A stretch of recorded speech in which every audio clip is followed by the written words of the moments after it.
Halo, Assalamualaikum warahmatullahi wabarakatuh. Selamat pagi. Perkenalkan saya Dr. Budi. Pada kesempatan kali ini kita akan membahas mengenai kupas tuntas tip and trick lulus CPNS tahun 2021. Seperti yang teman-teman ketahui, sebentar lagi pada bulan ini, bulan Mei, akan dilaksanakan pendaftaran CPNS 2021. Infonya adalah bulan ini, tapi belum pasti apakah awal bulan atau minggu kedua, minggu ketiga atau minggu keempat. Tinggal tunggu pengumuman dan pembahasan oleh pihak BKN. Di sini untuk menghadapi tes CPNS 2021 ini, teman-teman mesti mempersiapkan bekal dan ilmu untuk menjawab soal tes CPNS. Jadi di sini saya akan mengkumpas tuntas tip and trick untuk lulus CPNS tahun 2021 ini. Jadi ayo kita mulai saja. Oke, tip dan trik ini juga bisa digunakan oleh dokter gigi. Jadi seperti yang kita ketahui, kalau misalnya tes seleksi kemampuan bidang dokter gigi itu dibagi menjadi dua kelompok soal. Yang pertama, tes kemampuan kesehatan umum dan tes profesi kedokteran gigi.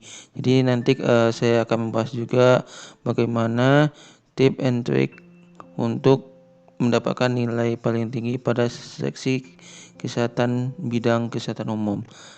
Oke, bagi dokter gigi silakan ikut juga untuk menyimak tip and trick lulus CPNS dokter gigi tahun 2021 pada periode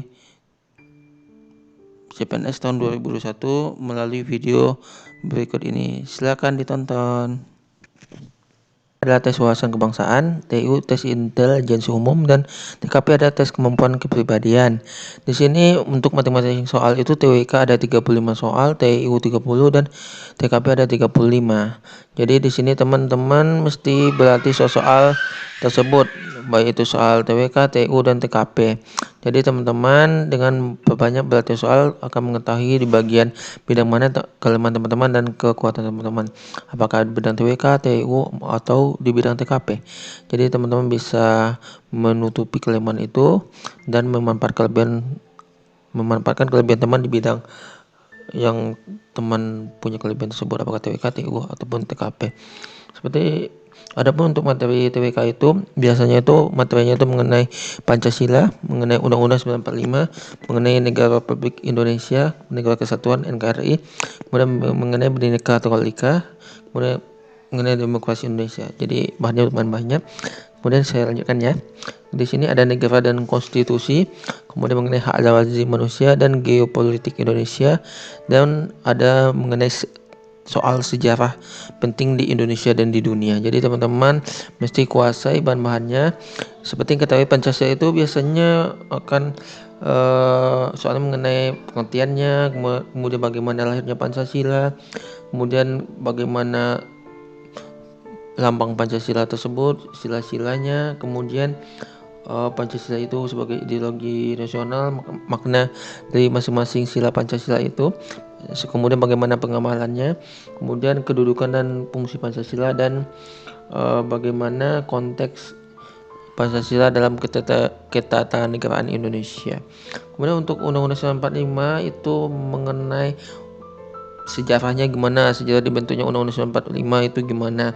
Kemudian konstitusi yang berlaku di Indonesia, seperti yang ketahui ada konstitusi Republik Indonesia Serikat, konstitusi Undang-Undang 1950, Undang-Undang 1945. Teman-teman mesti menguasai itu, biasanya soalnya itu mengenai itu. Kemudian mengenai negara Republik Indonesia, jadi di sini teman-teman mesti menguasai zaman sebelum kemerdekaan dan zaman sesudah kemerdekaan saat penjajahan oleh Jepang, Belanda. Kemudian konsep negara kesatuan menurut Undang-Undang 1945. Kemudian kita jangan lupa juga mesti menguasai Bhinneka Tunggal Ika, semboyan negara Republik Indonesia.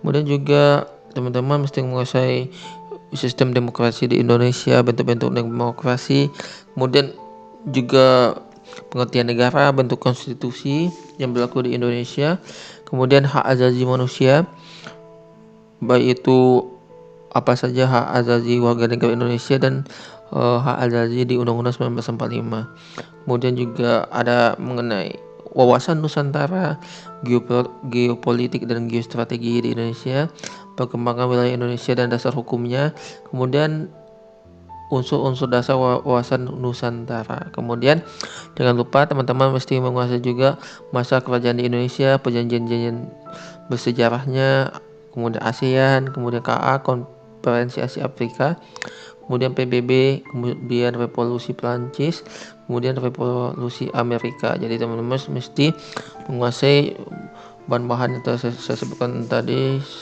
Di sini teman-teman bisa membaca bahan itu, bisa beli buku yang membahas mengenai bahan TWK tersebut, ataupun bisa searching online, atau mungkin buka YouTube, siapa tahu ada yang membahasnya. Kemudian teman-teman juga selain menguasai materi juga perbanyak latihan soal. Di sini yang paling utama itu teman-teman mesti perbanyak kuasanya materi dulu, karena teman-teman mesti menguasai materinya dahulu, pengetahuannya dulu sebelum bisa menjawab soal. Jangan pula kebalik ya teman-teman, jangan pula teman-teman bahas sebanyak-banyak soal kemudian materinya tidak kuasai, karena pada CPNS itu, tes CPNS itu tahun ke tahun itu soalnya tidak pernah sama bunyinya atau jawabannya. Yang sama itu adalah temanya, materinya, teorinya. Jadi kalau kita bisa menguasai teorinya dari A sampai Z, apapun soal, apapun pertanyaan pasti kita bisa jawab, sehingga teman-teman bisa mendapatkan nilai yang sempurna, yaitu kalau soal TWK 35 kali 5. Jadi teman-teman kalau bisa menjawab semua soal dan mendapat nilai sempurna 175. Kemudian untuk soal selanjutnya itu adalah tes kemampuan intelijensi umum. Di sini biasanya tema soalnya itu mengenai sinonim, antonim, analogi, kemudian pemahaman bacaan, kemudian ada soal mengenai deret angka dan huruf, kemudian berhitung cepat, kemudian aljabar, geometri, kemudian penalaran logis dan penalaran analitis. Di sini teman-teman mesti menguasai bahan tersebut, bisa dibaca di buku atau searching di Google Internet atau lihat di YouTube.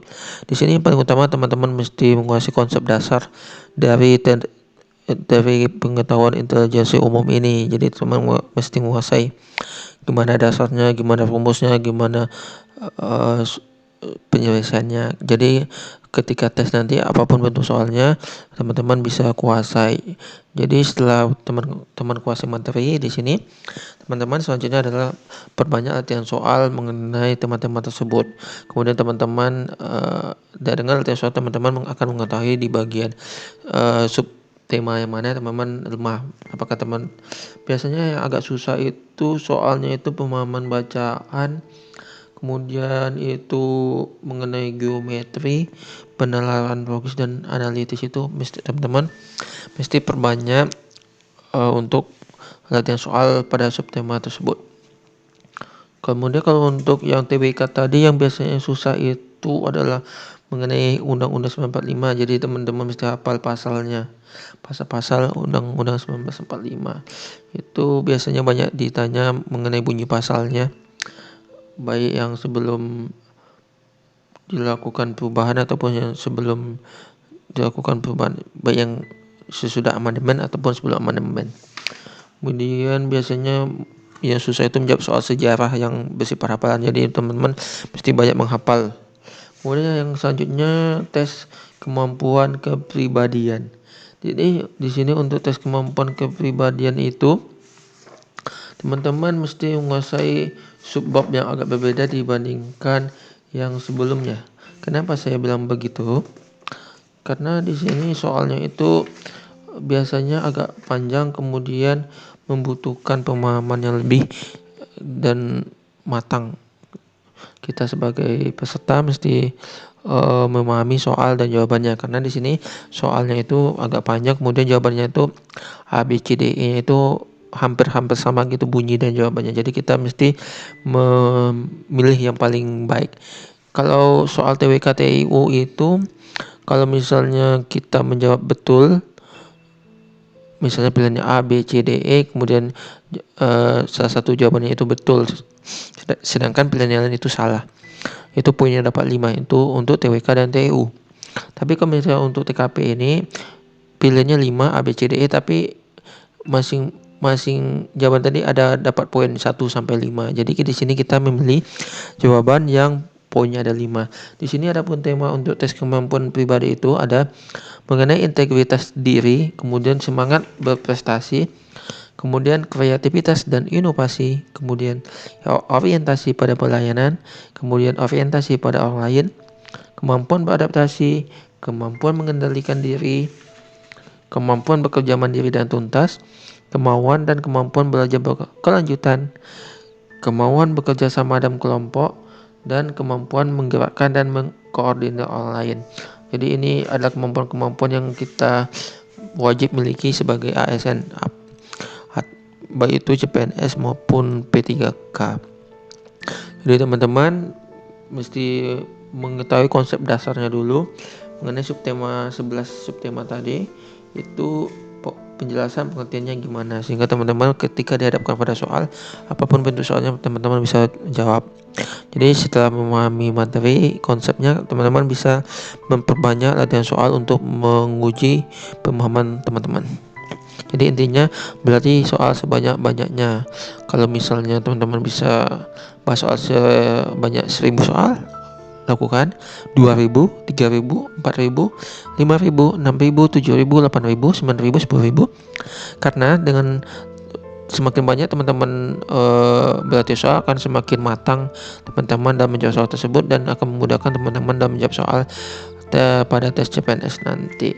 Karena kalau teman-teman mau lebih tinggi nilainya, tentu teman-teman usaha dan pengorbanannya mesti lebih dibandingkan yang lain. Ingat pepatah, manjada wajada, siapa yang bersungguh-sungguh akan berhasil. Jadi siapa yang usahanya lebih dibanding lain, biasanya dia akan mendapatkan nilai lebih tinggi. Kemudian setelah membahas soal itu, teman-teman juga mesti mengenali kisi-kisi dan materi CPNS. Karena biasanya itu setiap tahunnya itu Kemenparekraf itu memberikan kisi-kisi soal yang diujikan pada CPNS, baik itu TWK, TU, dan TKP. Jadi teman-teman mesti update mengenai info ini.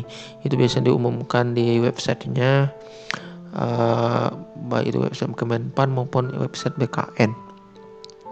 Jadi teman-teman nanti fokus untuk mempelajari materi dari kisi-kisi dan juga latihan soal dari kisi-kisi.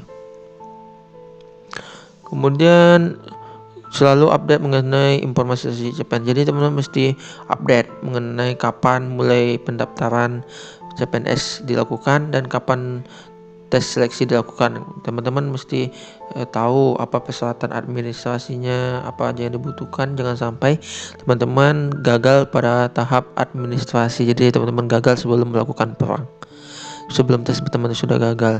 Kemudian teman-teman juga mesti tahu tahap tesnya. Biasanya tahap tesnya itu awalnya adalah tes administrasi, yaitu persyaratan bahan-bahan KTP, ijazah, KK, kemudian yang lainnya juga. Kemudian juga seksinya tes tahap seleksi SKD, kemudian tes SKB. Untuk tes SKD biasanya sistemnya adalah chat komputer, kemudian hasilnya biasanya langsung bisa dilihat pada waktu selesai ujian. Kemudian SKB di sini teman-teman mesti tahu apakah ada pakai tes wawancara, tes olahraga, tes fisik, atau hanya tes menggunakan CAT saja. Karena setiap instansi itu beda. Kalau misalnya kalau kementerian itu biasanya ada tes pakai tes wawancara dan tes kesehatan, tes fisik biasanya ada. Kemudian kalau misalnya di Pemda itu biasanya tesnya ada pakai sistem CAT saja, pakai sistem komputer saja.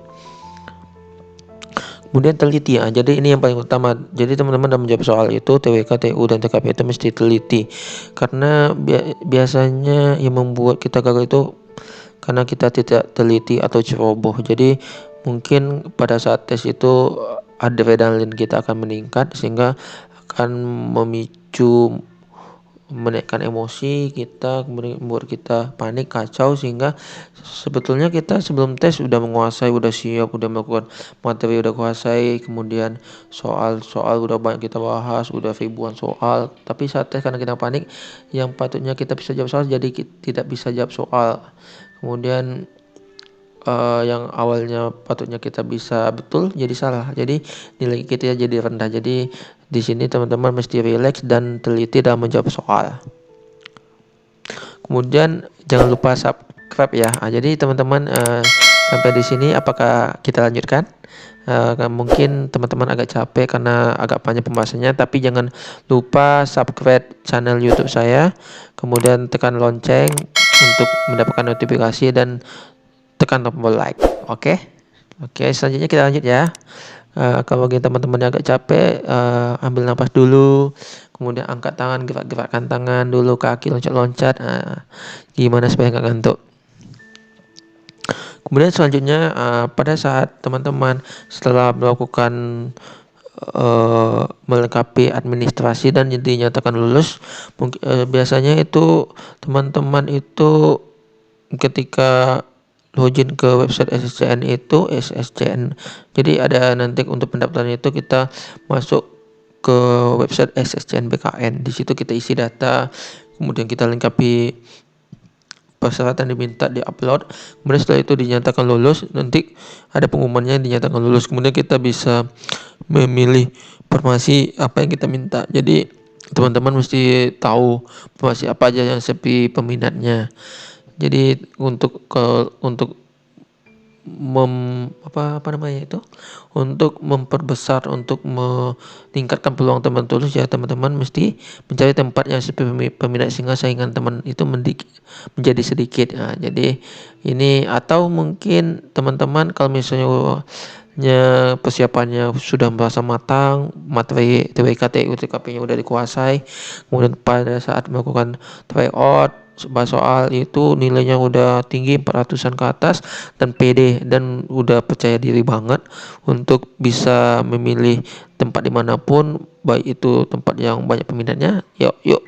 Ayo teman-teman, jangan takut, teman-teman mesti semangat untuk memilih tempat keinginan teman tersebut, karena kan dalam memilih tempat itu kita itu tidak hanya memikirkan diri kita, tapi kita mungkin teman-teman yang udah nikah, mungkin istrinya tidak mau dibawa di tempat yang terpelosok atau tempat yang terpencil, karena kan biasanya sepi peminat itu ada tempat yang terpelosok atau terpencil. Mungkin nanti punya ibu atau orang tua yang sudah tua yang mesti dijaga, jadi teman-teman nggak bisa jauh gitu misalnya. Karena dalam pemilihan formasi ini banyak pertimbangan-pertimbangan yang mesti kita pertimbangkan. Jadi ya tergantung teman-teman. Kalau mau lebih gampang, kemudian kompetisinya nggak terlalu sengit, ya beli tempat yang sepi peminat. Tapi kalau misalnya ingin berkompetisi, ya beli tempat yang banyak peminat dan tempat yang teman-teman suka. Kemudian ini ikut bimbel. Jadi kalau misalnya bagi teman-teman yang punya uang yang berlebih, bisa ikut bimbel. Di sini bimbelnya itu pilih bimbel-bimbel yang memang sudah terpercaya, yang sudah terbukti memberikan materi yang bagus, kemudian memberikan tryout soal-soal yang sudah disusun dengan bagus, prediksi yang bisa terpercaya, dan membahas soal-soal CPNS tahun sebelumnya. Jadi pastikan tempat teman ambil bimbel itu kredibel dan terpercaya. Kemudian yang ini konsisten dan disiplin. Ini yang paling penting. Jadi dalam belajar CPNS itu teman-teman mesti konsisten dan disiplin. Konsisten ini di sini teman-teman mesti konsisten. Misalnya teman-teman belajarnya tiap hari, misal tiap pagi, siang, malam, misalkan teman-teman mesti konsisten. Jadi tiap hari teman-teman mesti belajar pagi, siang, malam. Jangan pula teman-teman belajar hari ini pagi, siang, malam, tiba besok enggak gitu. Itu belajar lagi, konsisten lagi, belajar lagi. Itu bukan konsisten. Konsisten itu berkelanjutan. Kemudian juga disiplin. Di sini teman-teman mesti disiplin. Kalau misalnya waktunya itu udah waktu untuk belajar, ya belajar, jangan nonton, jangan main, jangan melakukan hal-hal yang tidak berhubungan dengan CPNS. Sehingga dengan konsisten dan disiplin, akan semakin banyak materi dan soal-soal yang teman-teman bisa pelajari dan bahas, sehingga bank soal yang ada di kepala otak teman-teman itu akan semakin banyak dan akan memudahkan teman-teman dalam menjawab soal ujian CPNS nantinya. Kemudian membagi waktu belajar. Jadi di sini dibagi waktu belajarnya dibagi waktu belajarnya, kemudian waktu untuk mainnya, waktu untuk makan, waktu untuk minum, waktu untuk tidurnya. Jadi waktunya belajar ya belajar, ya konsisten sama konsisten tadi. Kalau misalnya waktu untuk belajar ya belajar, main-main. Tapi kalau misalnya udah mau dekat tes ini ya perbanyak belajar tes CPNS dan sedikit mainnya, oke? Kemudian sebelum ini yang paling penting, teman-teman mesti memahami kondisi lokasi tes. Jadi teman-teman pada saat tes nanti itu sebelum tes H-1 atau H-1 lah, teman-teman mesti tahu lokasinya di mana gitu. Jadi jangan pula nanti pas pagi-paginya pas waktu ujian itu teman-teman kasak kusuk ke sana ke sini untuk mencari lokasi. Jadi supaya teman-teman tidak panik dan tidak kasak kusuk, jadi teman-teman H-1 sudah mesti tahu lokasi tes. Jadi pada saat menghadapi tes itu teman-teman sudah dalam kondisi tenang dan rileks dan santai. Jadi saat menjawab soal itu apa yang teman-teman telah pelajari jauh hari sebelumnya itu bisa teman-teman keluarkan, bisa teman-teman aplikasikan dalam menjawab soal tes nantinya. Jadi saya jangan sampai kasak kusuk ya. Kemudian disiapkan semuanya sebelum berangkat, makan dulu, kemudian bajunya, ikat pinggangnya, kemudian celananya, baju biasa pakai baju hitam putih, pakai sepatu hitam. Kalau untuk cewek pakai jilbab hitam biasanya untuk tesnya. Jadi dipersiapkan semua. Kemudian tak usah bawa pena, pensil atau kertas untuk coret-coret karena sudah disediakan oleh panitia biasanya. Yang paling penting itu bawa kartu ujian dan KTP. Wah ini jadi pada saat tes itu kerjakan dengan tenang, jangan panik ya. Kalau misalnya teman sudah belajar jauh-jauh hari, sudah banyak bekal ya, insya Allah teman-teman bisa menjawab soal itu dengan baik dan sempurna. Jangan-jangan teman-teman bisa dapat nilai sempurna 500. Kemudian selain kita melakukan usaha di dunia, jangan lupa juga kita mesti tawakal kepada Allah dan juga berdoa dan meminta restu orang tua. Jadi kita sebelum tes itu telepon orang tua, kita minta restu dan doanya supaya kita dimudahkan dalam menjawab soal ujian dan diluluskan passing grade dan mendapatkan nilai yang paling tinggi di formasi yang kita ambil sehingga kita bisa lulus tes SKD untuk bisa melanjutkan ke tes tahap selanjutnya SKB. Kemudian pada tahap tes SKB kita juga kita mesti melakukan persiapan untuk tes SKB sesuai dengan bidang kita masing-masing. Setelah kita melakukan persiapan membaca materi waktu kita kuliah dulu, waktu kita belajar dulu di bidang profesi kita masing-masing, kemudian perbanyak juga latihan soal. Setelah kita usaha, kita juga mesti banyak berdoa dan meminta restu orang tua, minta doanya supaya diluluskan tes SKB sehingga ketika SKD kita tinggi, SKB kita kini, tentu kita akan menjadi peserta yang diberkahi dan dianugerahkan kelulusan CPNS tahun 2021. Oke, semangat. Ya, itulah yang teman-teman tunggu-tunggu dan saat yang membahagiakan bagi diri teman-teman, bagi keluarga dan orang tua. Kemudian berdasarkan pengalaman saya mengikuti CPNS tahun 2019, di sini yang paling penting itu kita mesti berusaha. Saya mengambil di formasi Pemda itu dokter umum.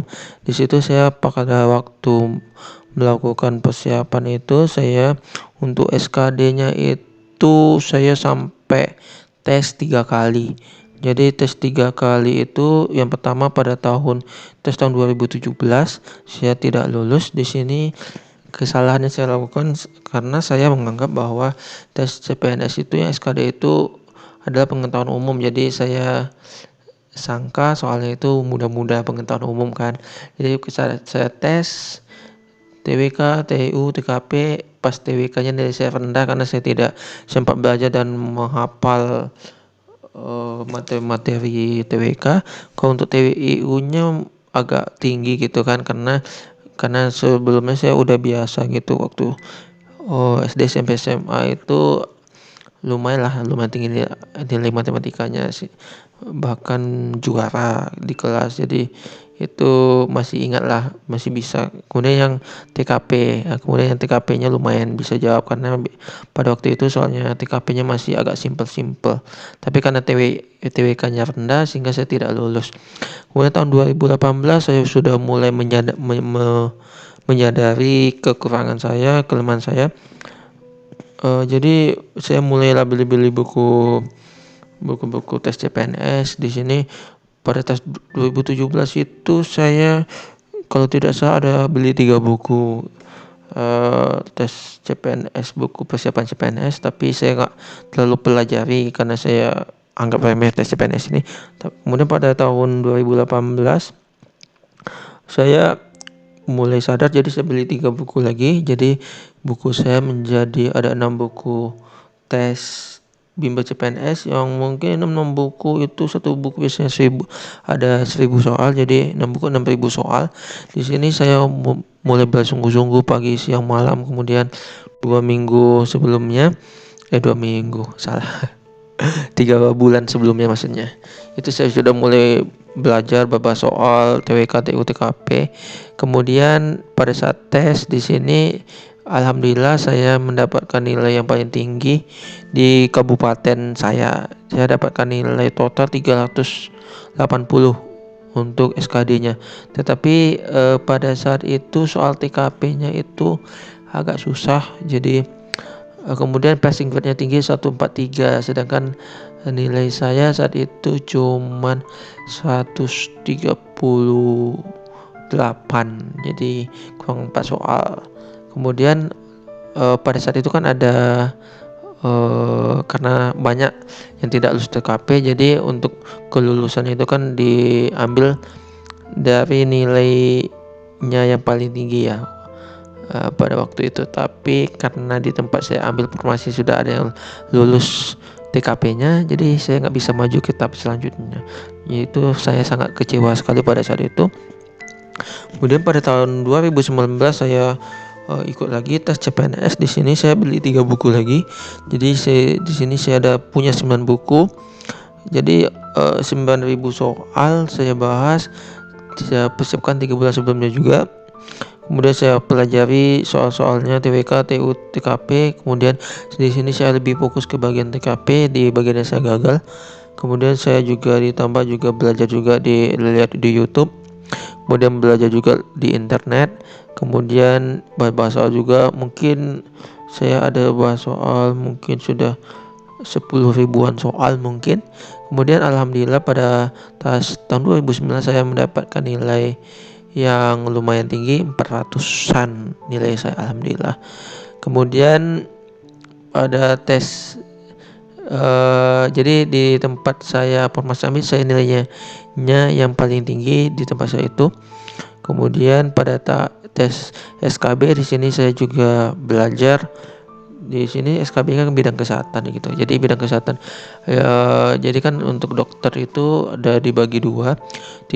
Dia kan jumlah soal 100 soal. Jadi dibagi 2, 30 soal kesehatan umum dan 70 bidang kedokteran. Jadi kan misalnya tenaga kesehatan itu memang ada 3 tesnya itu ada 30 soal gitu untuk kesehatan umum, sedangkan 70 soal itu sesuai kemampuan, sesuai dengan profesi masing-masing. Kalau misalnya untuk dokter ya soal mengenai kedokteran, kebidan soal kebidanan, perawat soal keperawatan, apoteker ya soal mengenai apoteker, atau soal mengenai analis kesehatan soal mengenai analis kesehatan masyarakat mengenai kesehatan masyarakat, dan profesi kesehatan lainnya soal 70 itu sesuai dengan profesinya masing-masing. Tapi 30 soal awal adalah bidang kesehatan.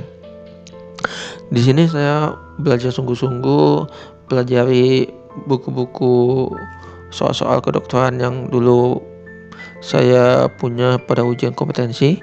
Kemudian juga saya belajar pengetahuan umum itu mengenai kesehatan umum yang bisa dibaca-baca mengenai pengetahuan kesehatan umum Puskesmas.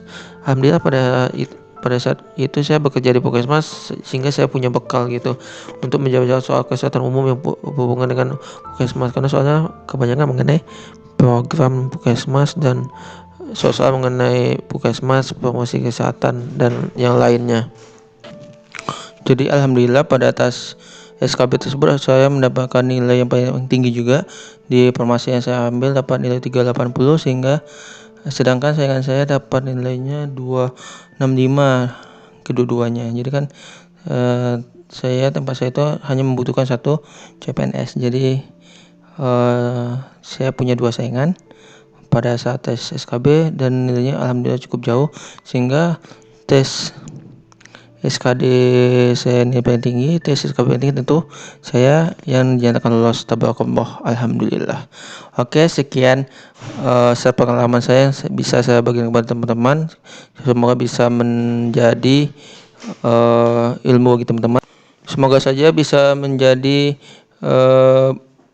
nilai plus bagi teman-teman dan bisa menjadikan pelajaran pengalaman saya yang tes CPNS saya tahun 2019, sehingga teman-teman bisa mendapatkan nilai yang paling tinggi juga di SKD dan di SKB, sehingga menjadi satu-satunya lolos untuk CPNS di formasi teman-teman ambil.